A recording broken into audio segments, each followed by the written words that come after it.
رایز استار. خب امروز روز 8 از انجام دادن هر کاری که کامنت اول بگه و یه آپدیتی میخوام به این داستان اضافه بکنم، اینکه آقا کامنت اول هر کاری بگه من انجام میدم، ولی شاید یه سری کارا رو نتونم، واسه همین به کامنت اول ریپلای میزنم که آقا مثلا این تیکه امکان پذیر نیست، میخوای ادیتش بدی ادیتش بده. یک موضوع بسیار مهم دیگه، من دنبال مشکلم، من دنبال اذیت شدنم، من کرم دارم، من مازوخیسمم.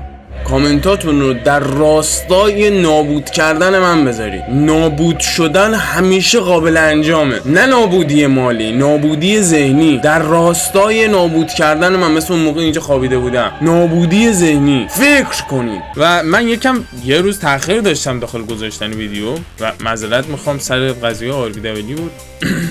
انشالله که حل شه. و کامنت امروز من به خودی خود با کسایی که داخل آپارات کار میکنم مشکل ندارم، یعنی مثلا با خود مهدی بیزیکس هم چون مشکل ندارم، با پرهام گیم پلی که اینجا هم هست. من با خود آپارات مشکل دارم. خود آپارات محیط مزخرفیه و بدتر از اون تبلیغاتش، چون من تا یه مدت فقط میرفتم داخل آپارات فقط خوب استریم میدیدم، ولی وقتی رفتم سراغ ویدیو حاجی تبلیغات شبیه جامپ اسکیری، یعنی تو هر چقدر کم بکنی صدای تبلیغاتشو، دوباره سری بعدی که میخوای ریلود بکنه دنگ تا صدای آخرش میره برای داغونت میکنه. و این یکی از موضوعاتیه که واقعا من عذاب بده. خب من نمیخوام هیچ کدوم از ویدیوهاشو ببینم، یعنی عقب دیده باشم و بیام اینجا حرف بزنم، ولی خب یه سری چیزا رو به خوبی خوب میدونم. مثال همین باب اسفنجیش که میره داخل نمیدونم چی، بعد نگاه کن حاجی یک ساعت داره آپلود میکنه، یعنی روزی که بیدار میشه مثلا 7-8 تا ویدیو میذاره. فاک چجوری این چیزا رو درست میکنه این تامنیلا رو؟ یه نفر داره کلا کنارش نشسته. سلام، ببینیم با هم دیگه تامنیل بزنیم. عجیبه. خب بذار با این شروع بکنیم. سلام خدمت شما دوستان عزیز، من پرهام گیم پلی ام. اومدیم سراغ بازی آقای موشک بازی. کانال ما رو دنبال کنید، ما رو به دوستاتون معرفی کنید و برو سراغ بازی و ببینیم چه قضیه شد. آقای جکسن یه جا قایم بشم. آقای جکسن یه جا قایم بشم. آقای جکسن اصلا به ذهنت نرسه. آقای جکسن بله چرا نه، بفرمایید 30 ثانیه الان شما مهلت داری قایم بشی. قایم شو، من میام پیدات میکنم. باش آقای جکسن، حالا میبینی آقای جکسن یه جا قایم بشم. آقای جکسن اصلا به ذهنت نرسه. آقای جکسن یادته یه بار 3 سوت پیدات کردم، واقعا تو 3 سوت؟ آره یادمه. قراره دوباره من تو 3 سوت پیدات کنم. فکر میکنی آقای جکسن؟ فکر میکنی؟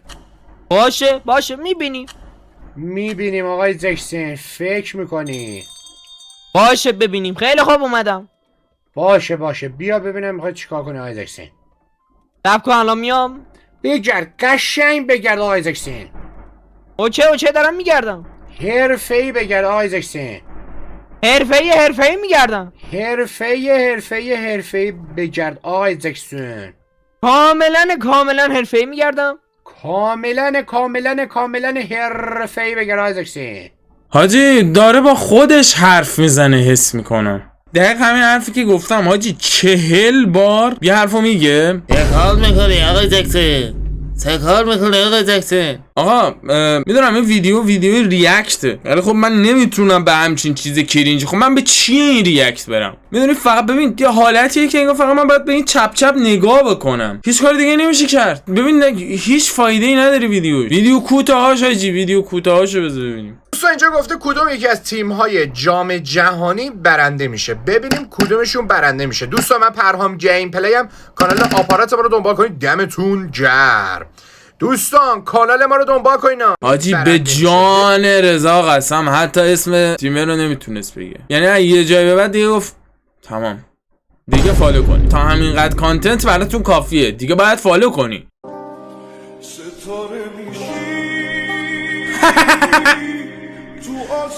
What the fuck؟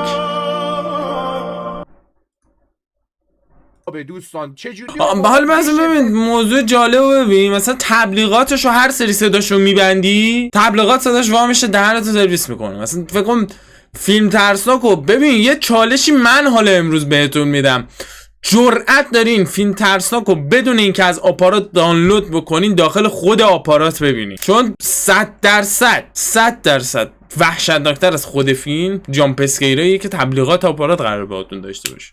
من میدونم دیگه، من یه چیزی میدونم دارم بهتون میگم. شب بشین با هنسفری ها اینجوری ببینین حال نمیده، با هنسفری صدای آخر بشین جفت کنین یه مقدار من بخندم.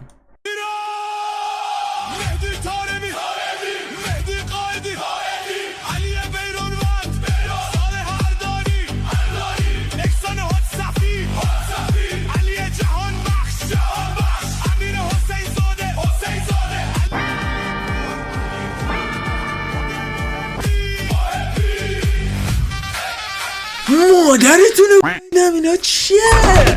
داشتین تنها ویدیویی میشه که من به 8 دقیقه نمیرسونمش. جدی دارم بهتون میگم این کثافت ها چیه؟ حرام گبلو کسی ازش هیچی در نمیاد. باز اون یارو حداقل یه 4 تا سوژه برای خنده داشت. یارو رباته برامه، یارو ایایه، به خدا قسم ایایه، یه ایای چاقه. من نمیدونم. کامنت اولا رو خواهشم بهبود بدین، ازتون خواهشمندم.